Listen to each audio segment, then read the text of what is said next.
guys, it's Ty with Ty the Dog Guy on the Daily, and I want to talk a little bit about selecting shelter dogs. It was a question I got today, and I thought, hey, let's turn this into one of our daily podcasts / vlogs.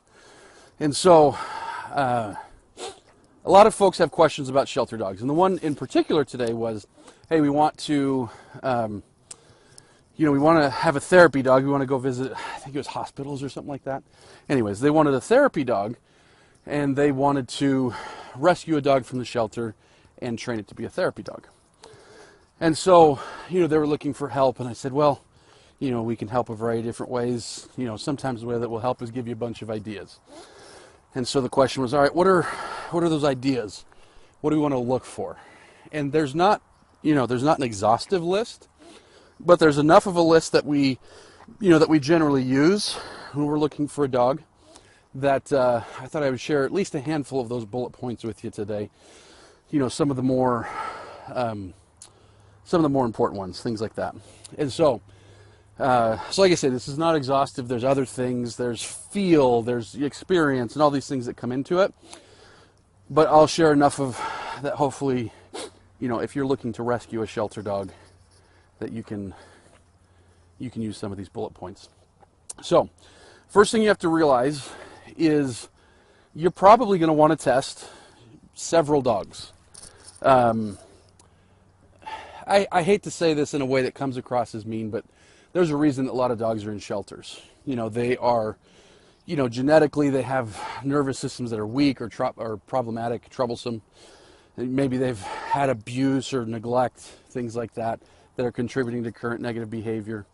And so there's lots of things that can potentially be contributing to behavior that's quite negative, or would totally prevent the dog from either being a therapy dog or a service dog or anything along those lines. And so recognize that not any dog can be a therapy dog or a service dog. In fact, most dogs can't be service dogs, and probably most dogs can't be therapy dogs either. Because, like I say, we're looking for a certain set of characteristics, and it's not, you can't just get that out of every dog.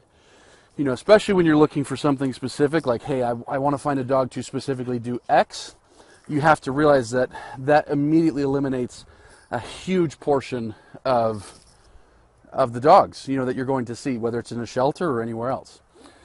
For example, if you were saying, hey, I want to have a race car, you're not going to be looking at minivans. But unfortunately, that's what people do.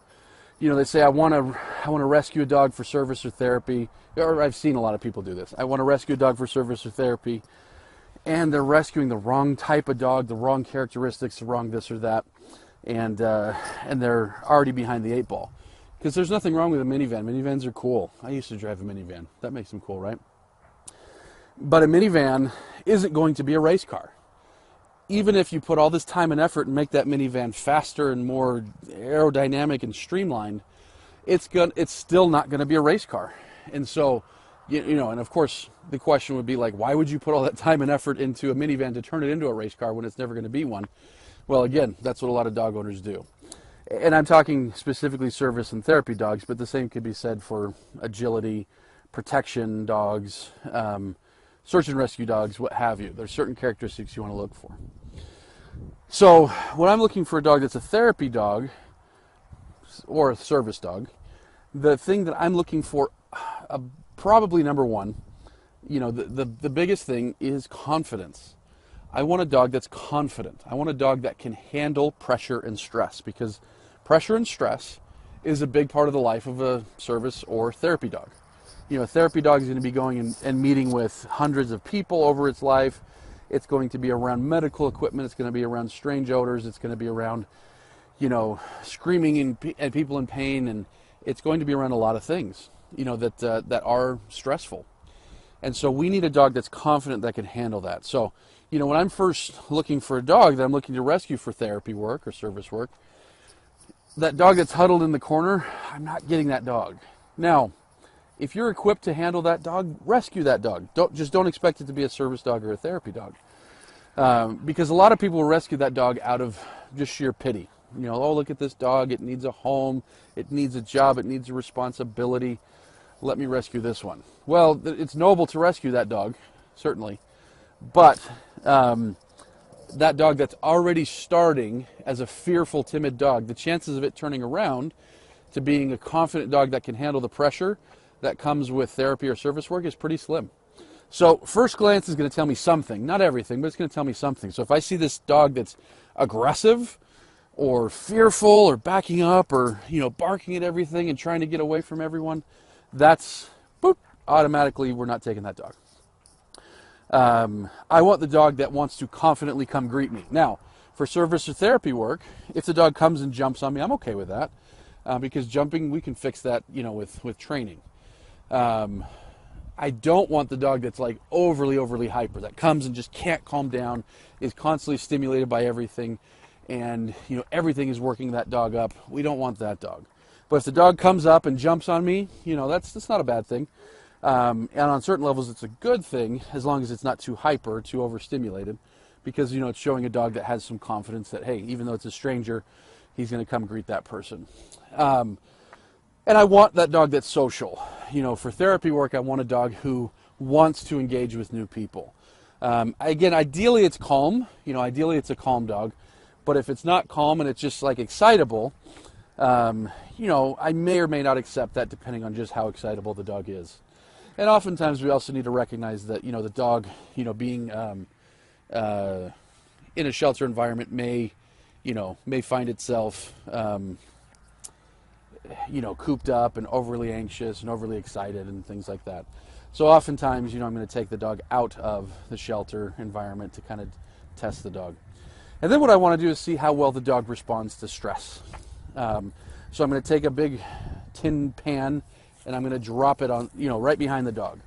And what I want to see is the dog like, oh, maybe startled, maybe not, and pretty quickly recover and be like, what was that? Now, if we see a dog and it's dropped and like, oh, crap, and they start running away, and they just can't recover and they're barking at it and they're trying to get away from it, I don't really want that dog. No offense, dogs, but that's not the dog that I want for service or therapy work. And I'm going to open an umbrella towards the dog. Open it because an umbrella can be kind of weird for a dog, if they haven't experienced that before. And I want to see the same thing. How quickly does the dog recover from that shock, that pressure, that stress?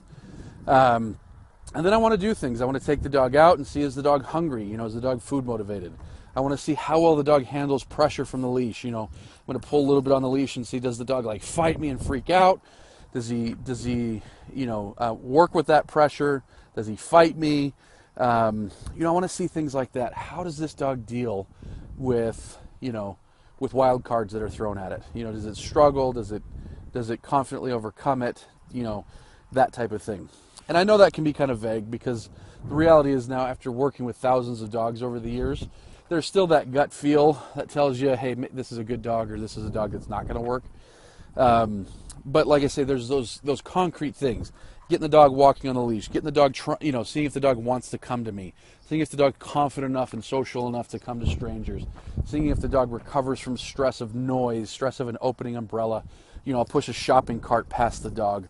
I'll touch the dog in different places and see if it has body sensitivity issues and things like that. And above all, if it has, a little bit of a moment where it's afraid of something, can it recover quickly? That's what I want to see. I want to see a dog that recovers. Boom. Okay, that was a little bit stressful, but I'm back. I'm at it again. And like I say, if we can do that, that's a halfway decent, indication that we've got a dog that might be a dog that can do some therapy work. Now, the reality is, the real test comes once we're training. Once we're actually day in, day out putting pressure on the dog, playing with the dog, having fun with the dog, relaxing with the dog, challenging the dog, stressing the dog, things like that. When we see that day in, day out, we'll know a lot more. But initially, when you're trying to make that initial choice, like, hey, I've got it, my only chance is to know this dog right now, those are the little tests and things that I do to see, is this a potential dog for us?